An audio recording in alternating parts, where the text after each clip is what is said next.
This, as you know, is all about celebrating the spirit of bold innovation that sits at the heart of the company. We're here today for the third in our series of BT Tower Talks. It's all about the Internet of Things and celebrating the difference that innovation makes at the heart of BT. Why the Internet of Things? Well, it's the place that innovation, collaboration and creativity come together to really make a difference in the world. I'm excited we've got Kevin Ashton here today. He coined the term the Internet of Things back in the 90s and has gone on to talk about creativity in a really passionate way, looking at the difference it makes in all of our lives. That one human being asked the question that no organism on this planet had ever asked before. How can I make this better?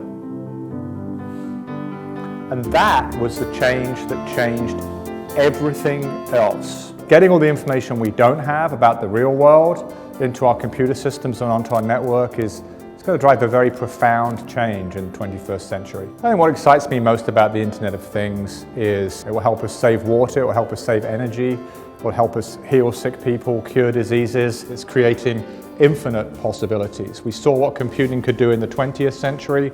We're going to see many billions of times more amounts of information in the 21st century, and it's really going to change the world. Our own Dr. Tim Whitley is also here, and we'll talk about some of the great things that BT is doing in this space. BT today has already got products which are based around the Internet of Things. Our global services business have a product called Trace. It allows global logistics companies to know where their stuff is and, importantly, when it's going to arrive where it's supposed to be.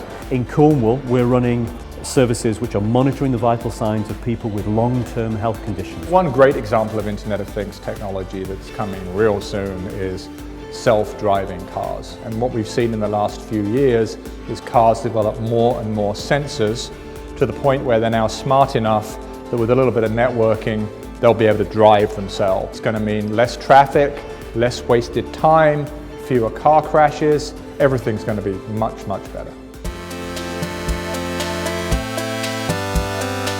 It was quite a reassuring message. I sometimes am hesitant about new technology, and I found that it will integrate into our everyday lives and improve it. Some of the examples you could have is like, smart traffic systems where cars will be connected and they'll be able to broadcast information on, where they're parked or what the traffic flow is like. Devices can talk to each other, can generate data, can make decisions, can gather insight and act upon that autonomously without human interaction. I think it almost gives young people sort of a certain extra boost on the ladder that this generation doesn't have.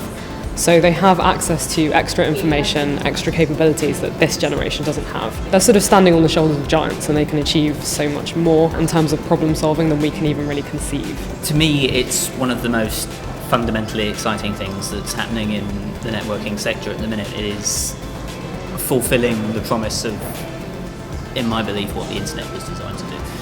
It's improving society, and I think it will continue to do so.